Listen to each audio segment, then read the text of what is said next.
अकोला जिले की खदान पुलिस ने पशु चोरी के एक मामले का सफलतापूर्वक पर्दाफाश किया है। पुलिस ने एक आरोपी को गिरफ्तार कर 2.5 लाख से अधिक का माल बरामद किया। इस कार्रवाई से नागरिकों में राहत और पुलिस की सराहना हो रही है। अकोला जिले के खदान पुलिस स्टेशन की टीम ने पशु चोरी प्रकरण में बड़ी सफलता प्राप्त की है।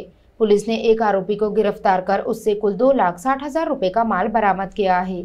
इस कार्रवाई से क्षेत्र के नागरिकों में संतोष और विश्वास की भावना जगी है। घटना 22 अगस्त की है, जब पखाले परिवार के घर के समीप बंधी हुई गाय और बैल को अज्ञात व्यक्तियों ने एक सफेद 4 पहिया वाहन की सहायता से चोरी कर लिया था। इस वारदात से पूरे क्षेत्र में भय और असुरक्षा का वातावरण व्याप्त हो गया था।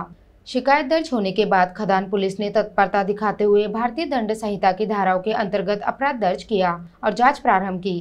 गुप्त सूचना के आधार पर पुलिस ने अब्दुल जब्बार अब्दुल कादर उम्र 25 वर्ष निवासी फिरदौस कॉलोनी रामदास पेट को हिरासत में लिया। पूछताछ में आरोपी ने अपने साथियों के साथ मिलकर पशु चोरी की वारदात को अंजाम देने की बात स्वीकार की। उससे बिक्री से प्राप्त कुल 2,60,000 रुपए मूल्य का मुद्देमाल बरामद किया गया। यह संपूर्ण कार्रवाई खदान पुलिस थाने के प्रभारी मनोज केदारे के मार्गदर्शन में की गई। इस जांच दल में अमित दुबे, नीलेश खंडारे, गिरीश वीर, अभिमन्यु सदाशिव और वैभव कस्तूरे जैसे अधिकारी सक्रिय रूप से सम्मिलित रहे। इस सफल कार्रवाई से क्षेत्रीय जनता ने पुलिस की तत्परता की प्रशंसा की और इसे अपराध नियंत्रण की दिशा में एक प्रभावी कदम बताया। पोलिसांनी खदान हद्दीमध्ये जैतवान नगर येथे 2 गोवंश चोरी गेले होते। त्याचा गुन्हा पोलिसांना दाखल होता।